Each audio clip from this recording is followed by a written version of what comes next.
thanking the organizers, Eula and Mara and Nora and Nikos and Alid.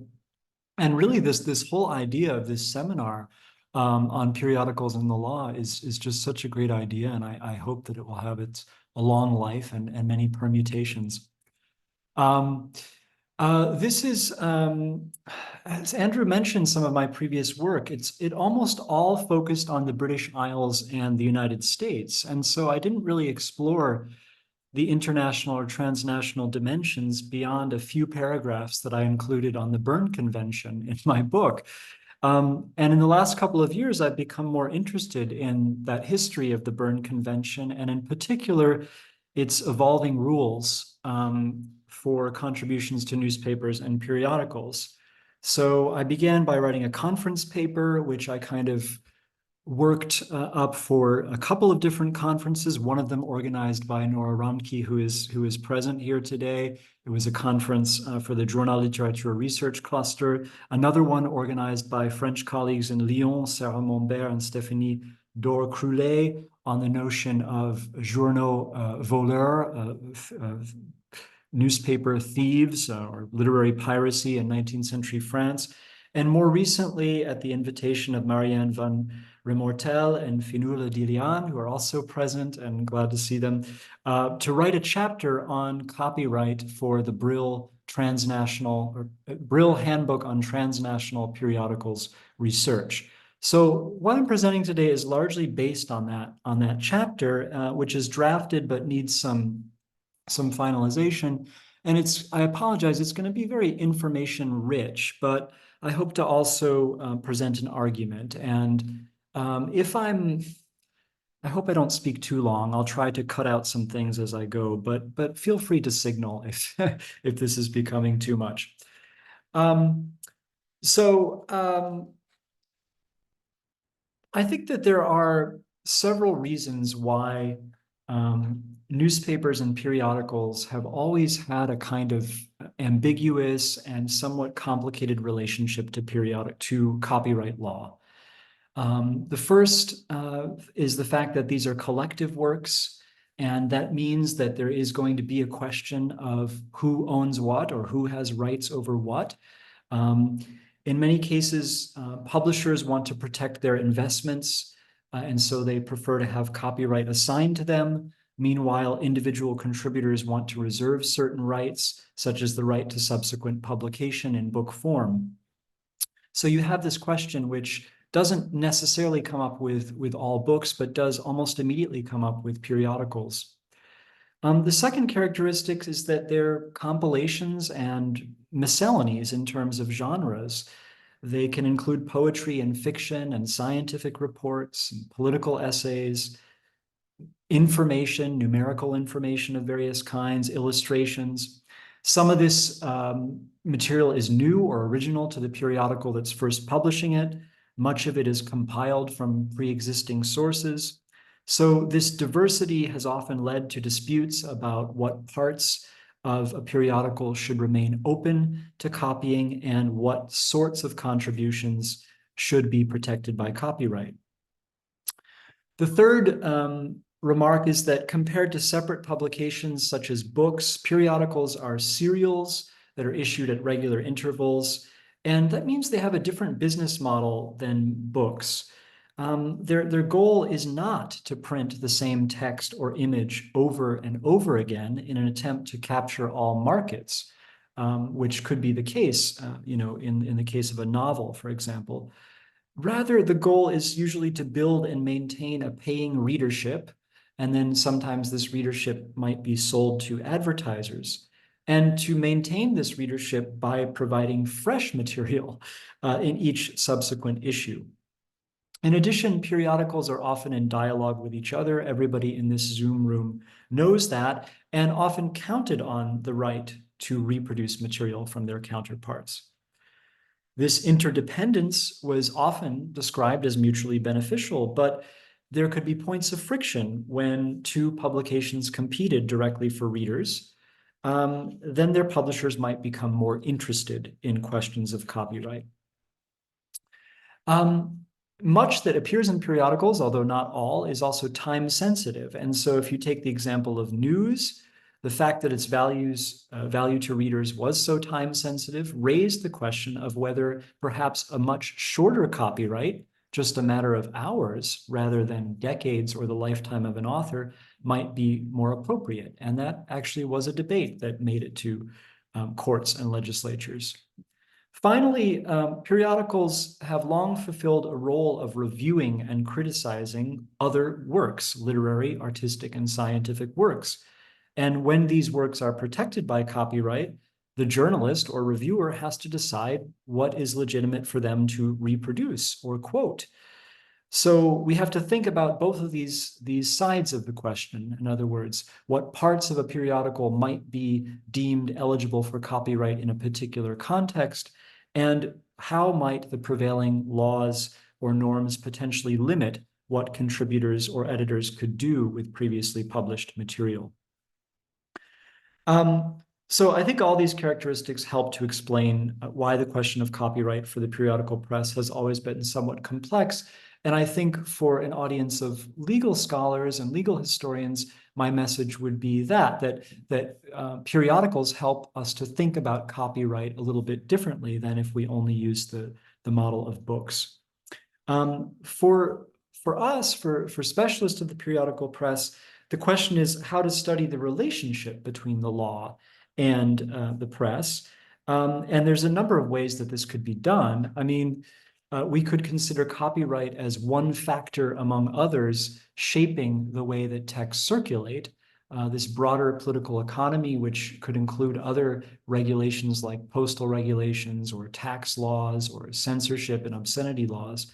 And with that kind of model, we wouldn't want to overstate the importance of copyright, but we would want to see it as one potentially important factor, depending on the circumstances.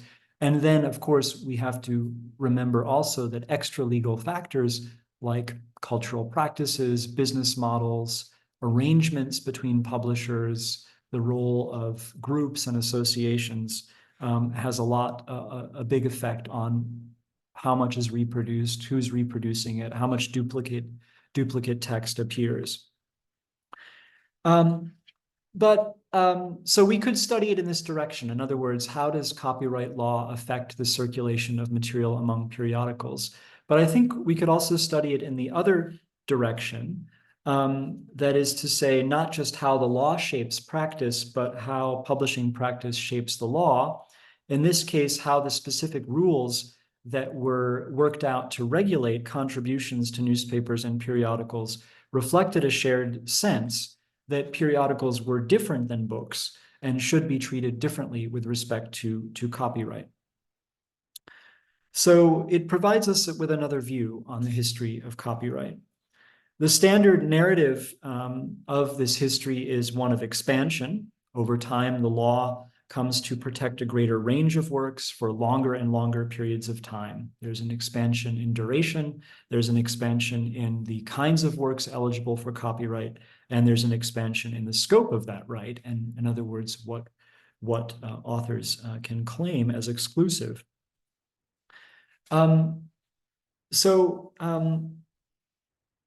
Now, basically, so much is protected, and the scope of this protection is so broad that if we want to do something with a copyrighted work, we have to verify whether there is an explicit exception or permitted use corresponding to our needs. And so that's what I'm going to be focusing on today, the history of copyright exceptions and permitted uses.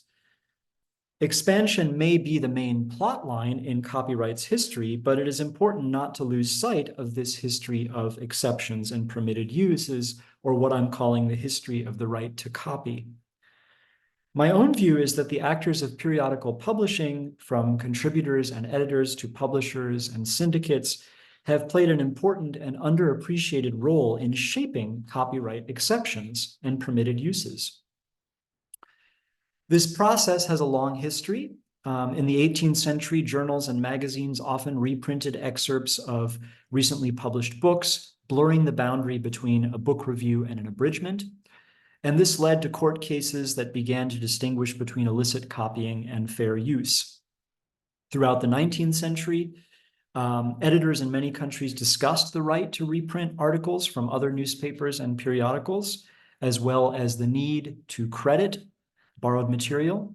Some of them went to court or engaged in public shaming of those who violated what they took to be the rules. In some countries, they obtained explicit statutory exceptions allowing for the reproduction of articles from newspapers and periodicals. And this is what I'm going to be focusing on today, the statutory exceptions that can be found in national legislation and in copyright treaties, and in particular, the Berne Convention. So my general claim is that the special characteristics of periodical publishing sometimes nudged national laws and international agreements in new directions.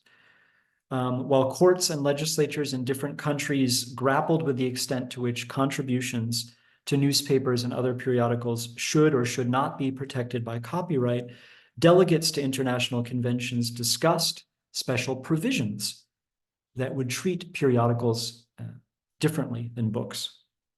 The proponents of such provisions recognized the unique roles that periodicals played as vectors of news, knowledge, and culture. They also acknowledged the long-standing role of copying in this area of publication.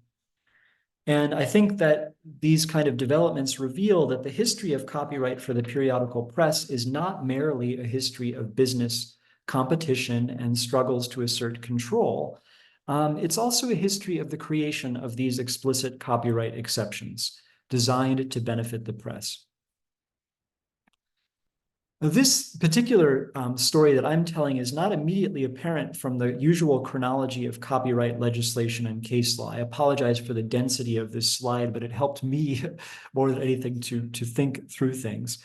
If you look at the United Kingdom, the United States, and France, none of these countries in their 18th century statutes recognized copyright or literary property for contributions to periodicals.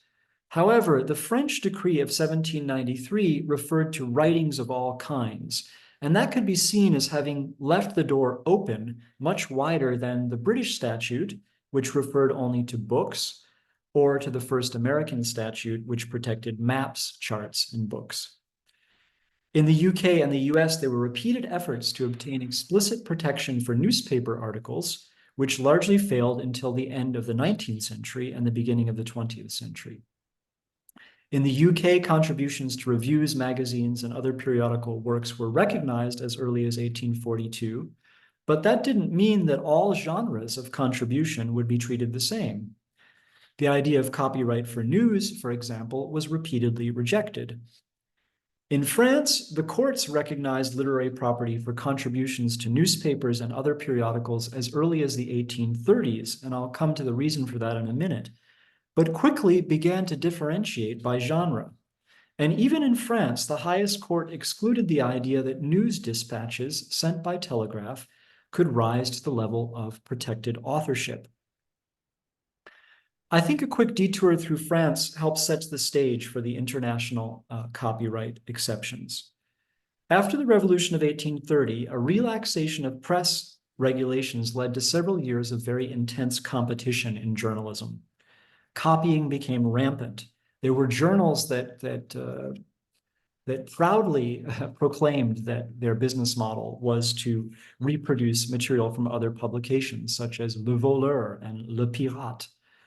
And in an 1830 court case brought by the Gazette Littéraire against Le Pirate, France's highest court held that periodicals could constitute literary property under the 1793 decree, and that Le Pirate had violated the law by publishing several articles from the Gazette Littéraire without permission. So it seems like in this open system, books and periodicals would be more or less the same, for France at least. But once this principle was established, French courts began to differentiate contributions by genre, insisting that some constituted literary property while others did not. So there was in 1835 a case against another journal, which also openly reproduced from other publications, and the court distinguished between news articles, which belonged to the public domain because they involved facts and were more or less public knowledge, and political or literary articles, which constituted a form of private property resulting from the intellectual labor of their authors and the financial outlay of their publishers. In other words, paying for submissions. But there was a difference between the law as interpreted by courts and the actual practices of editors and publishers. And this was remarked at the time. In an 1839 treatise, one jurist wrote that there was no legal reason to exclude contributions to newspapers from the general law of authors' rights that applied to all genres of writing.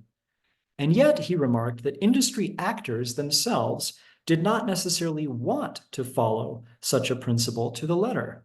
They developed what he called a habit of reciprocal borrowing. The problem with such a custom was that it could be abused. And if one party felt that reciprocity wasn't being honored, then a dispute would arise. Authors were directly affected by this cutthroat competition among newspapers and the practices of the pirate journals. Some of the early court decisions awarded relief to the proprietors or publishers, leaving the rights of authors in doubt. And then the rapid rise of serial stories and novels in French periodicals starting in 1836, which is often referred to as the Feuilleton Revolution, raised the stakes for authors who delivered their work to one periodical only to find it immediately reprinted without permission by another. This reprinting harmed authors who wished to republish their serial works in book form, and it upset the publishers who paid for material by popular authors. Some of the leading editors and publishers wanted to impose order on this unruly world by instituting a system of reciprocal exchange. They began to meet with a group of prominent authors, and these discussions ultimately led to the creation of the Société des gens de lettres, effectively one of the first organizations designed to protect authors' rights. Authors realized that their bargaining power relative to the press publishers was weak, but that if they joined together, they could impose a set of standard rates for the reproduction of their works, and they could pool their resources to hire lawyers to defend the rights that their courts had just confirmed. The Société des gens de lettres effectively acted as a collective rights management organization. Periodicals that wanted to reproduce the works of members of the Société had to respect a delay after first publication, and they had to pay rates determined by the number of words and by the location. So it didn't cost the same thing to reproduce a story in Bordeaux as it did in Paris. Periodicals that wanted more regular access could actually pay a subscription to works by Société des gens de lettres authors. So I think a historical lesson related to this is the importance of collective action. It wasn't enough for judges to recognize literary property. Authors needed an effective set of institutional arrangements that enabled them to assert their rights and guarantee a system of revenue flows. So by this time, by the middle of the 19th century, France was consciously trying to set the agenda internationally in terms of authors' rights, including for contributions to periodicals. But that doesn't mean that France wasn't also ready to accept different rules for the transnational circulation of texts.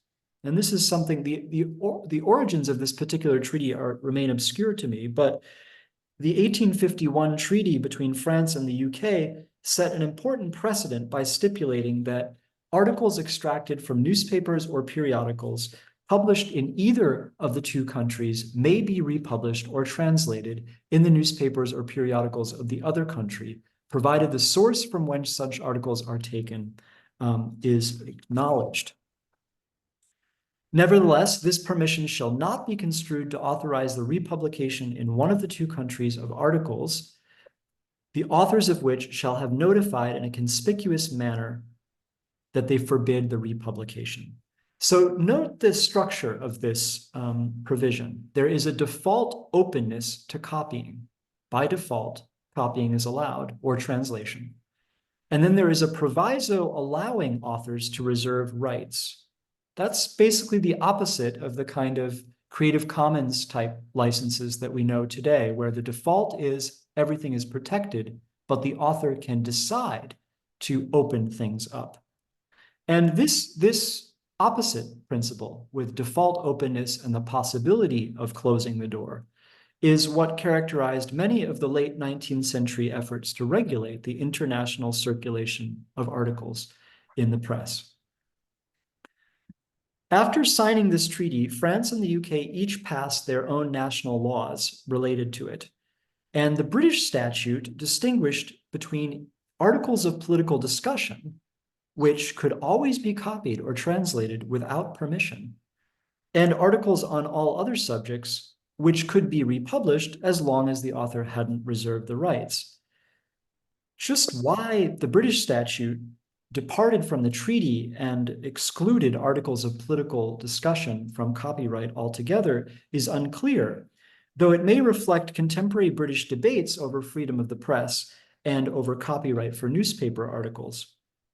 And as I show in my book, it was at precisely this moment in the 1850s that several London newspapers campaigned for a special copyright for news, in particular telegraph news, for a certain number of hours after publication. These efforts failed largely because of the opposition by weekly papers and especially provincial weekly papers.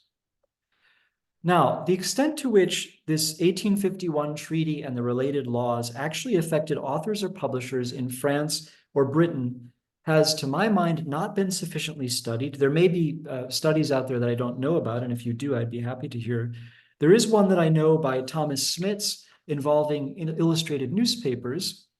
And the result of that case, which was very disappointing for the plaintiff, tend to suggest to me that this International Copyright Act created serious logistical challenges related to the registration of works and the timing of publication in the two countries. And that made it actually quite difficult to claim exclusive rights within Britain to material first published in foreign periodicals. Again, periodicals end up being kind of different than books. In any case, the clause in the Anglo-French treaty was copied almost verbatim into other bilateral copyright treaties, such as the 1861 treaties between France and Russia and between France and Belgium. In both of these cases, articles published in one of the countries could be reproduced in newspapers or periodicals of the other country, as long as the source was indicated.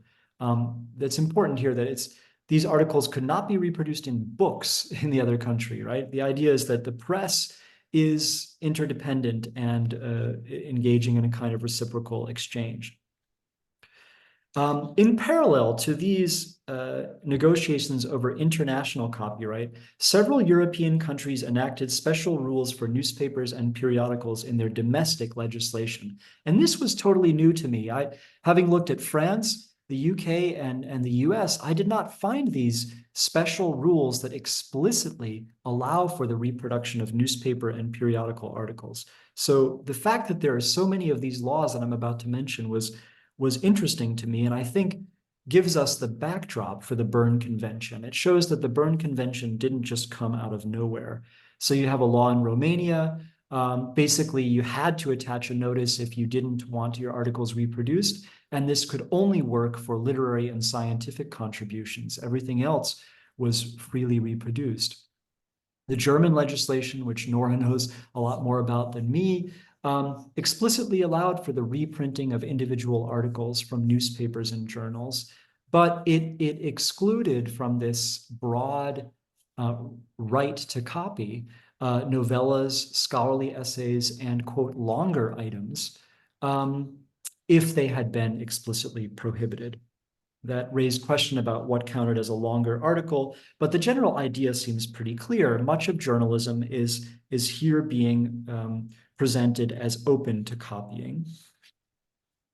Some countries went further than Germany in enumerating a list of genres from which permission always had to be obtained. In Spain, for example, copyright regulations in 1880 stipulated that it was not necessary for contributors or publishers to reserve rights over drawings, lithographs, music, novels, and all scientific, artistic, and literary works. So all of that is protected by default, right? And yet, news reports and articles on current events could always be copied. They could never be reserved. Other countries like Italy, the Netherlands, and Belgium allowed for contributions to newspapers and periodicals to be reproduced as long as the source was indicated and rights had not been explicitly reserved. Again, that structure of default, openness, and the possibility that authors or publishers could reserve rights. I say the Swiss model because this three-part structure was going to have an important influence on the Berne Convention. That is to say, basically the Swiss law said it was acceptable to reproduce articles if the source was indicated and the author had not attached notice, that it was always okay to reproduce articles of political discussion, but you still had to indicate the source. And it was always okay to reproduce news of the day, and there's no requirement to indicate the source, as if news is something authorless and free-floating, even more so than political discussion. So we could probably talk about other laws and regulations, but I think you get the picture. By the 1880s, there existed a variety of approaches to copyright protection for contributions to newspapers and periodicals. Some countries recognized a very broad right, others differentiated by genre. Some countries, notably France, the UK, and the US, did not explicitly recognize in their statutes this right to reproduce articles. But in each of these countries, questions about the subject matter and scope of copyright for newspapers and periodicals were aired in litigation and debates about copyright reform. So by the time delegates meet in 1884 in Bern to begin discussing the multinational, multilateral treaty, there are these differences on a national level. And the question of how to treat articles in newspapers and periodicals becomes a topic of discussion. At the first conference, the German delegation proposed a clause that reflected its own legislation and existing treaties. This proposal would have allowed for articles to be reproduced or translated without permission, but with several exceptions. Serial fiction, articles on science, and articles on art could not be reproduced without permission. And then for articles of some length, authors and publishers could explicitly prohibit reproduction or translation by attaching a notice. But consistent with what we've seen so far, articles of political discussion could not be reserved. But the German proposal did not prevail, in large part because of the sustained objections of the delegate from Haiti, Louis-Joseph Janvier. On behalf of developing countries, Janvier argued that scientific and medical articles should circulate across national borders without restriction. He was ready to accept stricter rules for art and literature, because he thought that these domains were not as urgent for developing countries as were scientific discoveries. He thought science should be, quote, brought to the attention of all peoples of the globe for the greater benefit of each of them in as short a time as possible. And it's for this reason that Janvier has recently been, upheld as a kind of early champion of open access to knowledge. Janvier's proposal to remove the word science from the clause proposed by Germany was not accepted in 1884, but he kept going. At the next conference in 1885, he made another extended plea for the free circulation of scientific articles. And as a medical doctor, he was particularly interested in medical research and the publication of medical procedures, which he thought should become public knowledge. He tried to shame Germany and France into taking a more cosmopolitan, more international, less egotistical, less nationalistic approach to copyright on the question of science and how it affected developing countries. And he also said, and plus, if this great science coming out of Germany and France gets publicized, if we have to credit the articles, then that's all you need, right? You don't need to have exclusive rights to reprint them. Okay, there's other steps that happen in the negotiation. I'm going to skip over that, but to make a long story short, this plea by the Haitian delegate did pay off, because as adopted in 1886, Article 7 of the Berne Convention specified that articles from newspapers or periodicals in one country could be reproduced either in the original language or in translation in other countries that subscribe to the convention, unless they had been expressly forbidden. And then in the case of periodicals, all you had to do was put a notice at the head of an issue. So you could argue that, well, this openness to copying is quickly dealt with by a notice. But again, this prohibition could not apply to political discussion, news of the day, or faits divers in French, or miscellaneous information in English, which of course is difficult to define. So the persistence of the Haitian delegate was crucial in paving the way to what I would refer to as a positive right of reproduction for all articles that were not explicitly reserved. And I should note that this refers to articles, and so presumably engravings and lithographs, other illustrations were covered under Article 4 for visual works, because that article says that visual works are protected regardless of mode of publication. Having said that, that's a kind of literal reading of the text, and I would be eager to see more research on this question of how artists, engravers, and photographers dealt with the questions related to national and international rights over contributions to newspapers and periodicals specifically. Okay, so you have this broad right in 1886, and you have criticism that starts almost immediately, in particular because it was seen that mentioning articles as opening to copying could potentially be used for serial fiction, and they thought this was a loophole that they needed to close. So they wanted to make explicit the next time Byrne was revised that serial fiction and short stories should always be protected. But there was also a fundamental disagreement about the nature of this article.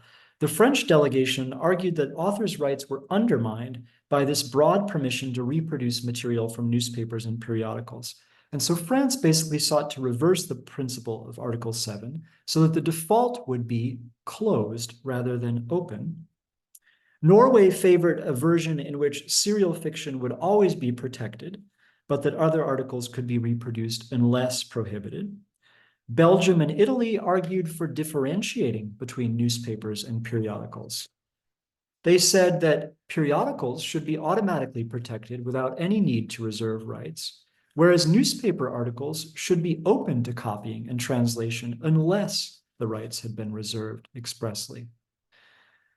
Germany proposed a compromise whereby there would be 3 categories: articles that could always be reproduced, ones that could be reproduced if not prohibited by their authors, and those that could never be reproduced without authorization.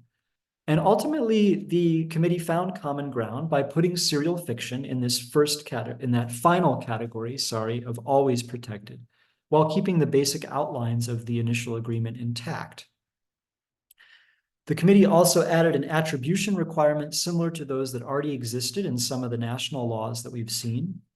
And the positive right to reproduce articles of political discussion and news of the day was retained in Paris at 1896. Still, this 1896 revision could be seen as initiating a process of narrowing the rights to reproduce material from foreign periodicals. In 1908, most of the delegates were now ready to more strictly differentiate between periodicals and newspapers. Now, serial novels, stories, and all other literary, scientific, or artistic contributions could never be reproduced without permission. Articles in periodicals were basically now fully assimilated to the general regime of authors' rights. The default was now protection, and permission was required. However, newspapers were treated as different. They were still allowed to reproduce articles from other newspapers, with the exception of fiction, unless reproduction had been expressly reserved in a notice. The source still had to be acknowledged, but the legal consequences of this were unclear, since that was up to the domestic legislation in each country. News was still seen as outside the bounds of the agreement.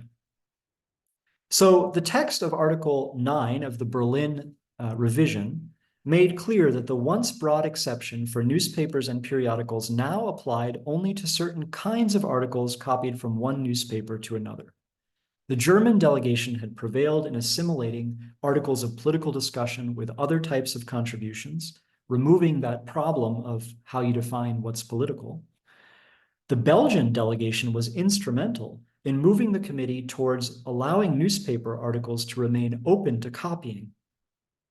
The stated reason for treating newspapers differently was to facilitate the work of journalists and editors who had long relied on reproducing articles from other newspapers. The Belgian delegation reported that professional associations of journalists supported leaving newspapers open to copying because many journalists saw the republication of their articles as a form of recognition as long as they were given credit. The Belgian delegation also argued that the free reproduction of newspaper articles served the interests of the public because many newspapers did not have sufficient resources to provide their own comprehensive reporting. And smaller papers, local papers, would be disproportionately harmed if they were suddenly not allowed to reproduce anything without permission. Over time, this explicit right to reproduce even newspaper articles was also restricted and ultimately eliminated from the Berne Convention. At the Rome Conference in 1928, the text was revised so that only articles on current economic, political, or religious topics that were not explicitly reserved could be reproduced. In 1948, this exception was retained, this ambiguous category of current economic, political, or religious topics. But the Brussels text also introduced a new right to make short quotations from newspaper articles and periodicals, as well as to include them in revue de presse. In 1967, the Stockholm Revision eliminated the separate rules for newspaper articles and introduced a broader quotation right that applied to all sorts of protected works, not just articles in newspapers or periodicals. Oh, so did I skip sorry. The 1967 text is here. It shall be permissible to make quotations from a work which has already been lawfully made to the public, so it doesn't count if you surreptitiously take it, provided that their making is compatible with fair practice. That raises the question of how that's determined industry-wide, and their extent does not exceed that justified by the purpose, including quotations from newspaper articles and periodicals in the form of revue de presse. In their major work on the Berne Convention, Sam Ricketson and Jane Ginsburg have pointed out that the official English translation, press summaries, makes no sense. By definition, a summary would not necessarily include quotations, whereas a revue de presse would. It's a compilation of extracts from different publications treating the same event or topic, and therefore necessarily includes quotations. This Article 10, Section 1 mentions revue de presse as one example of a much broader range of potential permitted uses. And I think that's no accident. This broader quotation right grew out of the one enacted at the Brussels Conference in 1948, which we saw on this slide, which only applied to newspaper articles and periodicals, right? So then now in 1967, it applies to all kinds of works and is open to all kinds of users, not just the editors or publishers of periodicals. So in other words, an exception that initially benefited only the press became in 1967 a broader quotation right that applied to everyone. This quotation right is a striking example of an explicit permitted use that was recognized first in the realm of periodical publishing and then broadened out to apply to all types of protected works. But the rise of this general quotation right also marked the end of the right to copy entire articles that had been enacted in various bilateral treaties and national laws that I mentioned earlier. By the mid to late 20th century, such broad exceptions no longer had the backing of major professional organizations. In the years leading up to the Stockholm Convention, the International Federation of Journalists passed several resolutions calling for the deletion of this exception, allowing for the reproduction of newspaper articles. The official study group tasked with preparing the revision supported this change and offered it as an explanation as to why it was now time to completely eliminate a right whose 19th century origins I have traced here today. They said, It is possible that in the more remote past, there was a certain need to reproduce entire articles of this kind without permission, and that this was experienced particularly by small newspapers. But now, this is hardly compatible with the moral principles.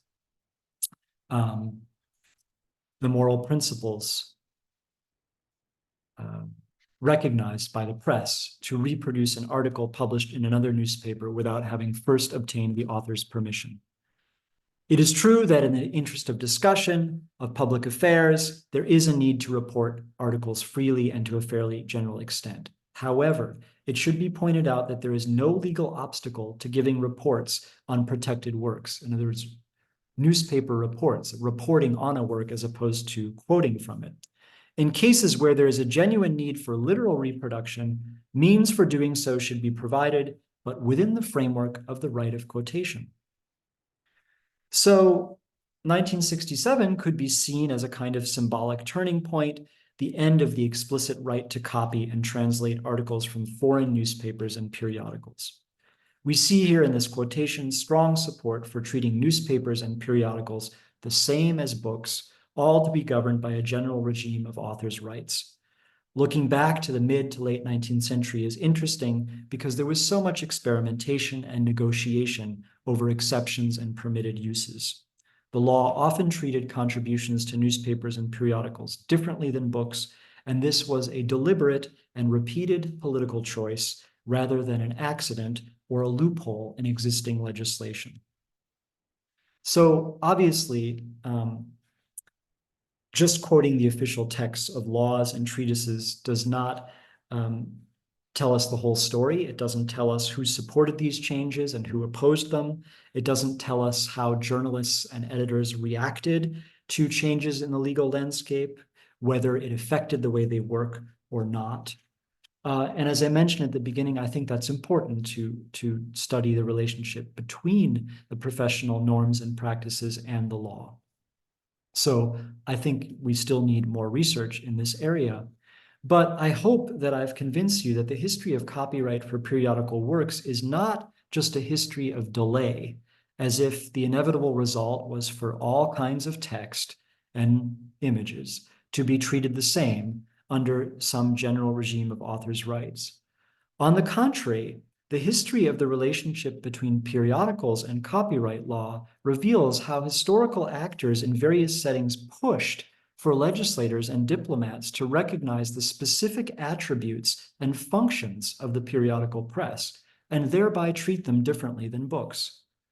It also suggests how copyright law in various countries and then internationally drew ever stronger distinctions between newspapers and other types of periodicals, only in the 20th century to seemingly let those distinctions fade out under a general quotation right. I don't see this history as one of inevitable expansion or one of protracted struggle to finally recognize the need for strong ownership rights over periodicals. I see it as a history of the contested right to copy.